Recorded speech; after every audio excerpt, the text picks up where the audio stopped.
My initial reaction upon seeing the artwork for Marius Titus from Ryse was a pretty phenomenal idea, incorporating traditional armor and then making it much more elaborate. Ryse's armor is based on armor from the Imperial Roman period from about AD 50 to about AD 100. It consists of the lorca segmentata of a Corbridge type or almost a Newstead armor found in Scotland. And then the helmet is an Imperial Gallic D helmet. We're making the armor predominantly out of steel. It's out of cold rolled steel, doing a nice polished finish and actually electrochemically etching a decorative border. And a lot of the pieces of armor have embossing and fluting and stuff going on it.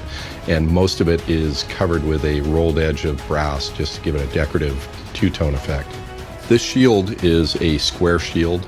It's based on a later period scutum, probably from about 100 AD from Imperial Rome. It's also been reduced in scale. It's only 33 inches long as opposed to about a 48-inch long one that a traditional shield would have.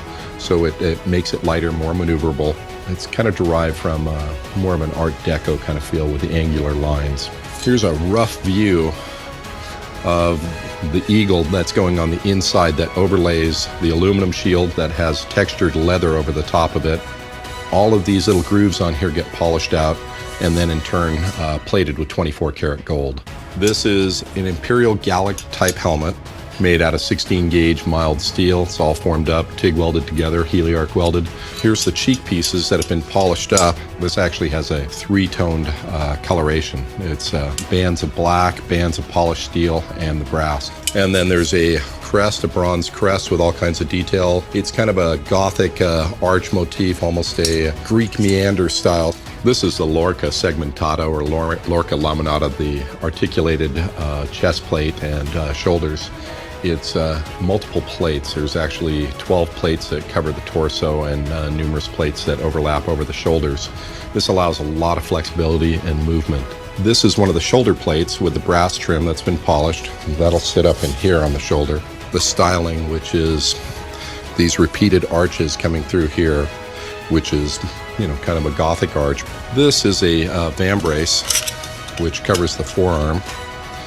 There's also leather comes off of the front here. This is part of the Roman military belt, the Cingulum Militaris. So this all has all kinds of studding coming around it. This is gold leather. There's 5 panels on the front and 5 panels on the back with all kinds of decorative metalwork. I'm making a gladius, a fairly long gladius. It's almost a spatha length. The spatha is a cavalry sword, so from horseback they could take the longer weapon and hit with it.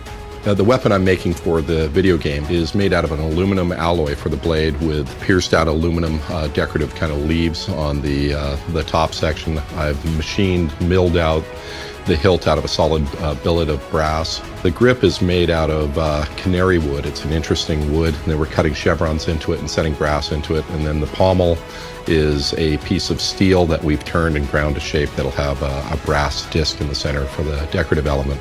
As you can see, it's a rough ground aluminum blade that flares to a wider point at the tip and then coming in for stabbing. This is how it looks in the rough form.